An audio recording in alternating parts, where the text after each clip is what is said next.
मंगळवारी रात्री 9 वाजण्याच्या सुमाराला वाळूनं भरलेल्या ट्रकला भीषण अपघात झाला. यामध्ये वाहनाचं मोठं नुकसान होऊन चालक जखमी झाला. आज बुधवारी दुपारी कार आणि सिलेंडरनं भरलेला टेम्पो यांच्यात समोरासमोर जोराची धडक झाली. केवळ दैव बलवत्तर म्हणून सिलेंडरचा स्फोट झाला नाही. चालक आणि क्लीनर जखमी झाले.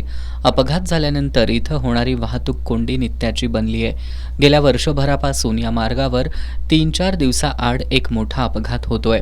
रस्त्यालगत वाढलेली झुडपं, झाडांच्या मोठमोठ्या फांद्या वाहनांवर पडून अपघात होत आहेत. अभयारण्य क्षेत्र, रस्त्याच्या दुतर्फा गवत, झाडं असल्यामुळं रस्त्याला बाजूपट्ट्याच नाहीत.